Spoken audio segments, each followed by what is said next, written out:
എൻ്റെ പുതിയൊരു വീഡിയോയിലേക്ക് എല്ലാ കൂട്ടുകാർക്കും സ്വാഗതം. ഞാൻ ഈ 2 ദിവസം കൊണ്ടേ കരുതുന്നു ഇതിലെ എടുക്കണമെന്ന്. അപ്പോൾ ഇന്ന് ഞാൻ ഇറങ്ങി.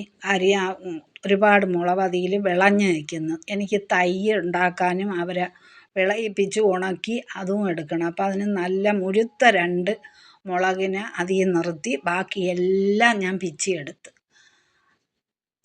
ആ പിച്ചിയെടുക്കുന്ന കൂട്ടത്തിൽ അവർക്ക് വെള്ളീച്ചയുണ്ടോ കീടബാധയുണ്ടോ എന്നൊക്കെ നോക്കി അവരോടൊന്ന് സംസാരിച്ച് കഥ പറഞ്ഞ് ഈ മുളകിൽ നിന്നും ഒരു മുളക് ഞാൻ പാവാനായിട്ട് നിർത്തിയിരിക്കുന്നു. മറ്റുള്ളതെല്ലാം ഞാൻ പിച്ചിയെടുത്ത് എൻ്റെ പച്ചക്കറിയുടെ ഇടയിൽ കൂടെ അവരെ കൂടെ ഒന്ന് കഥയൊക്കെ പറഞ്ഞ് അവർക്ക് വെള്ളീച്ചയുടെ ശല്യമുണ്ടോ കീടനാശിനിയുണ്ടോ കീടബാധയുണ്ടോ എന്തൊക്കെയാണെന്നൊക്കെ ഒന്ന് അവരെ നോക്കി അവർക്ക് വല്ല വളത്തിൻ്റെയും ഒക്കെ ആവശ്യമുണ്ടോ ഇല മഞ്ഞളിപ്പുണ്ടോ ഇതൊക്കെ ഒന്ന് നോക്കാനായിട്ട് അവരെ ഇടയിൽ കൂടെ ഞാനൊന്ന് സഞ്ചരിച്ച് ആ കൂട്ടത്തിൽ ഞാൻ എൻ്റെ വിളവെടുക്കലും നടത്തി.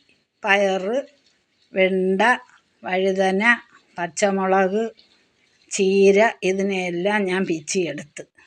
അപ്പം അവരോടൊന്ന് കഥയും പറയാം, വിളവെടുക്കലും നടത്താം, അവർക്ക് വല്ല പ്രശ്നങ്ങളും ഉണ്ടോ എന്ന് അതും നോക്കാം. ഇതൊക്കെയാണ് ഇന്നത്തെ എൻ്റെ വീഡിയോ. അപ്പം നിങ്ങൾ എൻ്റെ വീഡിയോ കാണുന്ന കൂട്ടുകാർ ഒന്ന് സബ്സ്ക്രൈബ് ചെയ്യണേ, ലൈക്ക് ചെയ്യണേ, ഷെയർ ചെയ്യണേ.